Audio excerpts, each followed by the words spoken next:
everyone fine.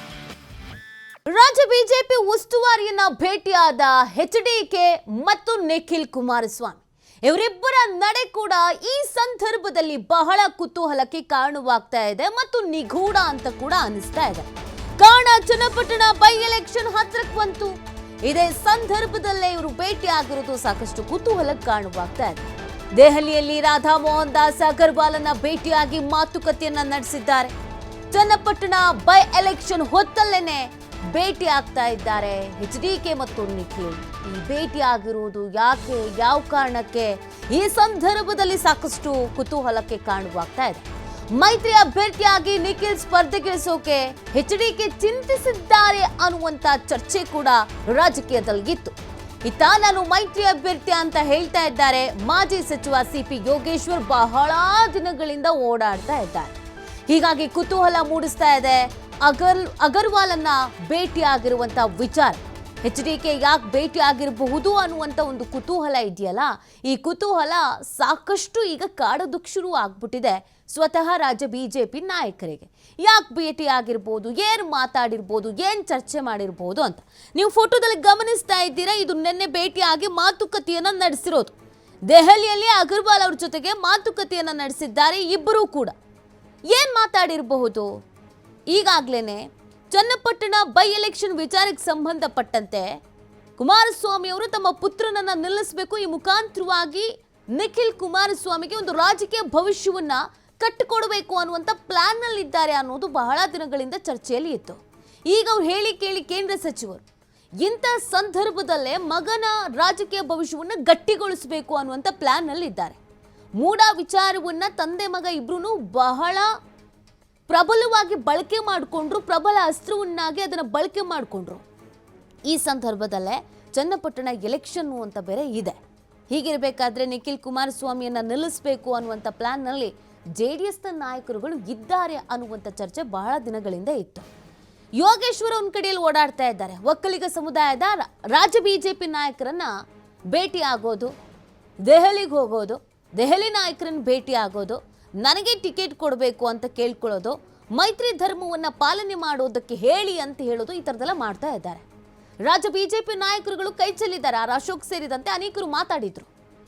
ಈ ticket ವಿಚಾರಕ್ಕೂ ನಮಗೂ ಸಂಬಂಧವೇ ಇಲ್ಲ, ಹೈಕಮಾಂಡ್ ನಾಯಕರು ಏನು ನಿರ್ಧಾರ ತೆಗೆದುಕೊಳ್ತಾರೋ ಅದೇ ಅಂತಿಮ ನಿರ್ಧಾರ ಅಂತ ರಾಜ್ಯ ಬಿಜೆಪಿ ನಾಯಕರುಗಳು ಹೇಳ್ಬಿಟ್ಟಿದ್ರು. ಈ ಮುಖಾಂತರವಾಗಿ ಸಿಪಿ ಯೋಗೇಶ್ವರ್ ಅವರಿಗೆ ನಾವು ಸಹಾಯ ಮಾಡೋಕ್ಕಾಗಲ್ಲ ಅನ್ನೋದನ್ನು ಕೂಡ ತಿಳಿಸ್ಬಿಟ್ಟಿದ್ರು. ಆದರೆ ಕುಮಾರಸ್ವಾಮಿ ಅವರು ಎಲ್ಲೆಲ್ಲಿ ಏನೇನು ಮಾತುಕತೆಯನ್ನು ನಡೆಸಬೇಕೋ ಆ ಮಾತುಕತೆಗಳನ್ನು ಸೈಲೆಂಟಾಗಿ ಮಾಡಿ ಮುಗಿಸ್ತಿದ್ದಾರಾ?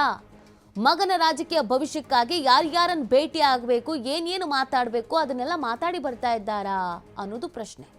ನೋಡಿ, ರಾಜಕಾರಣದಲ್ಲಿ ಸಿಕ್ಕಾಪಟ್ಟೆ ಡೆವಲಪ್ಮೆಂಟ್ ಆಗ್ತಾ ಇದೆ. ಮೂಡ ಹಗರಣ ಸೇರಿದಂತೆ ಅಶೋಕ್ ಅವರ ವಿಚಾರಕ್ಕೆ ಸಂಬಂಧಪಟ್ಟಂತೆ ಇನ್ನೊಂದು ಕಡೆಯಲ್ಲಿ ಬಿಜೆಪಿಯಲ್ಲಿ ಭಿನ್ನಮತ, ಅಸಮಾಧಾನ, ಬಣ ಬಡಿದಾಟ ಇದೆಲ್ಲ ಒಂದು ಕಡೆಯಲ್ಲಿ ಆದರೆ ಇಲ್ಲಿ ಕುಮಾರಸ್ವಾಮಿ ಅವರ ನಡೆ ಮಾತ್ರ ನಿಗೂಢವಾಗಿದೆ.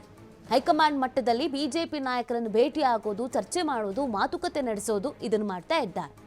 ಹಾಗಾಗಿ ಕುಮಾರಸ್ವಾಮಿ ಅವರ ನಡೆ ಮೇಲೆ ಮೈತ್ರಿ ನಾಯಕರ ಕಣ್ಣು ಇದೆ ಈಗ ಸದ್ಯದ ಮಟ್ಟಿಗೆ. ಏನು ಮಾಡ್ತಾ ಇರ್ಬೋದು, ಏನು ಮಾಡೋದಕ್ಕೆ ಹೊರಟಿದ್ದಾರೆ ಇವರು ಅಂತ.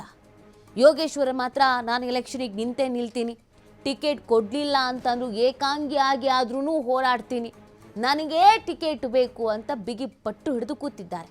ಮತ್ತೊಂದು ಕಡೆಯಲ್ಲಿ ಕಾಂಗ್ರೆಸ್ ಕೂಡ ಪ್ರಯತ್ನ ಪಡ್ತಿರೋದು ಎಲ್ರಿಗೂ ಗೊತ್ತಿದೆ. ಯಾಕಂದರೆ ಇದನ್ನು DK ಶಿವಕುಮಾರ್ ಕೂಡ ತೀರಾ ಪರ್ಸನಲ್ ಆಗಿ ತೆಗೆದುಕೊಂಡಿದ್ದಾರೆ, ಪ್ರತಿಷ್ಠೆಯ ಕಣವಾಗಿ ತೆಗೆದುಕೊಂಡಿದ್ದಾರೆ ಚನ್ನಪಟ್ಟಣ ಬೈ ಎಲೆಕ್ಷನ್ನ. ನಾನೇ ನಿಂತ್ಕೊಂತೀನಿ ಅಂತ ಒಂದು ಕಡೆಯಿಂದ ಅವರು ಪ್ರಚಾರ ಮಾಡ್ಕೊಂಡು ಬರ್ತಾ ಇದ್ದಾರೆ. Again Kumaraswamy versus DK Shivakumar ಆಗ್ಬಿಡುತ್ತಾ ಅನ್ನೋದೊಂದು ಅನುಮಾನ ಕೂಡ ಇದೆ. ಯಾಕಂದರೆ ಬೆಂಗಳೂರು ಗ್ರಾಮಾಂತರದಲ್ಲಿ DK ಬ್ರದರ್ಸಿಗೆ ಒಂದು ಸೋಲಾಯ್ತಲ್ಲ ದೇವೇಗೌಡರು ಫ್ಯಾಮಿಲಿ ಕಡೆಯಿಂದ, ಆ ಜಿದ್ದನ್ನು ತೀರಿಸ್ಕೊಳ್ಬೇಕು ಅನ್ನುವಂಥ ಪ್ಲಾನ್ನಲ್ಲಿ DK ಬ್ರದರ್ಸ್ ಇದ್ದಾರೆ. ಹಾಗಾಗಿ ಕುಮಾರಸ್ವಾಮಿ ಅವರು ಕೂಡ ಇದನ್ನು ಪ್ರತಿಷ್ಠೆಯ ಕಣವಾಗಿ ತೆಗೆದುಕೊಂಡಿದ್ದಾರೆ, ವರ್ಚಸ್ಸಾಗಿ ತೆಗೆದುಕೊಂಡಿದ್ದಾರೆ. ತನ್ನ ಮಗನನ್ನೇ ನಿಲ್ಲಿಸಬೇಕು ಅನ್ನುವಂಥ ದಿಟ್ಟ ನಿರ್ಧಾರವನ್ನು ತೆಗೆದುಕೊಂಡಂಗೆ ಕಾಣಿಸ್ತಾ ಇದೆ. ಆದರೆ ಈ ಮೈತ್ರಿ ಧರ್ಮ ಪಾಲನೆ ಅನ್ನೋದೊಂದು ನೀತಿ ಇದೆಯಲ್ಲ, ಈ ಧರ್ಮ ಸಂಕಟ ಇದೆಯಲ್ಲ, ಇದರಲ್ಲಿ ಈಗ ಬಿಜೆಪಿಗರು ಸಿಲುಕಿಕೊಂಡಿದ್ದಾರೆ. ಏನು ಮಾಡ್ತಾರೆ ಅನ್ನೋದು ಗೊತ್ತಿಲ್ಲ. ಆದರೆ ಕೆಲವು ದಿನಗಳ ಹಿಂದೆ ರಾಜ್ಯ ಬಿಜೆಪಿ ನಾಯಕರಿಗೆ ಒಂದು ಅಸಮಾಧಾನ ಇತ್ತು. ಕುಮಾರಸ್ವಾಮಿ ಅವರು ಹೈಕಮಾಂಡ್ ಬಿಜೆಪಿ ನಾಯಕರ ಜೊತೆಗೆ ಬಹಳ ಚೆನ್ನಾಗಿದ್ದಾರೆ. ರಾಜ್ಯದ ವಿಚಾರ ಬಂದಾಗ ಬಿಜೆಪಿ ನಾಯಕರ ಜೊತೆಗೆ ಚರ್ಚೆ ಮಾಡೋ ಬದಲು ಕುಮಾರಸ್ವಾಮಿ ಅವ್ರ ಜೊತೆಗೆ ನಮ್ಮ ನಾಯಕರುಗಳು ಚರ್ಚೆ ಮಾಡ್ತಿದ್ದಾರೆ ಅನ್ನೋದೊಂದು ಅಸಮಾಧಾನ ಇತ್ತು. ಅದೆಲ್ಲವನ್ನ ಬಳಕೆ ಮಾಡಿಕೊಂಡು ತಮ್ಮ ಮಗನನ್ನ ಎಲೆಕ್ಷನ್ಗೆ ನಿಲ್ಲಿಸಬೇಕು ಅಂತ ಕುಮಾರಸ್ವಾಮಿ ಅವರು ಒಂದು ಭದ್ರ ಬುನಾದಿಯನ್ನು ಹಾಕೊಳ್ತಾ ಇರುವಂತ ಎಲ್ಲಾ ಲಕ್ಷಣಗಳು ಎದ್ದು ಕಾಣಿಸ್ತಾ ಇದೆ. ಹಾಗಾಗಿ ಈ ಬಾರಿಯ ಚನ್ನಪಟ್ಟಣ ಬೈ ಎಲೆಕ್ಷನ್ ಇಲ್ಲಿ ಇದೆಯಲ್ಲ, ಇದು ಸಾಕಷ್ಟು ಜಿದ್ದಿನ ಕಣ ಆಗೋದ್ರಲ್ಲಿ ಎರಡು ಅನುಮಾನವೇ ಇಲ್ಲ.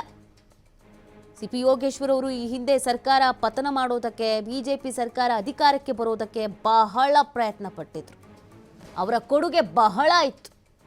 ರಾಜಭವನದ ಮುಂದೆ ಕಾರ್ನಲ್ಲಿ ನಿಂತು ಕಾಯ್ತಾ ಇದ್ದಿದ್ದರಿಂದ ಹಿಡಿದು ಅವರ ಕೊಡುಗೆ ಬಹಳ ಇತ್ತು. ಅದನ್ನು ಅವ್ರು ಹೇಳ್ತಾ ಇದ್ದಾರೆ.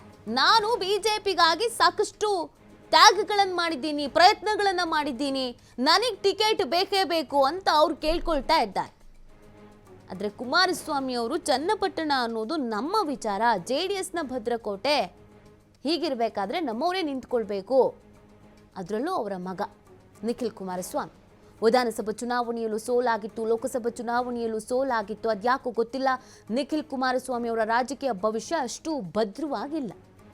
ಆ ರಾಜಕೀಯ ಭವಿಷ್ಯವನ್ನು ಭದ್ರ ಮಾಡಬೇಕು ಅಂತ ಅಂದರೆ ಈಗ ಕುಮಾರಸ್ವಾಮಿ ಅವರು ಕೇಂದ್ರ ಸಚಿವರು.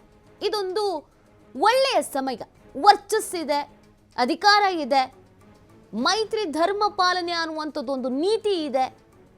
ಈ ಸಂದರ್ಭದಲ್ಲೇ ಮಗನ ಭವಿಷ್ಯವನ್ನು ಕೂಡ ಗಟ್ಟಿ ಮಾಡಬೇಕು ಒಬ್ಬ ತಂದೆಯಾಗಿ.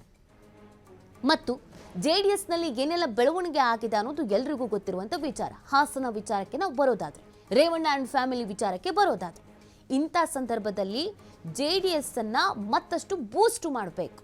ಆ ಕಾರಣಕ್ಕೆ ಕುಮಾರಸ್ವಾಮಿ ಅವರು ಪ್ರಯತ್ನವನ್ನು ಮಾಡ್ತಿದ್ದಾರೆ. ಇದು ಎಷ್ಟು ಮಟ್ಟಿಗೆ ವರ್ಕೌಟ್ ಆಗುತ್ತೆ ಅನ್ನೋದನ್ನು ಕಾದು ನೋಡಬೇಕು.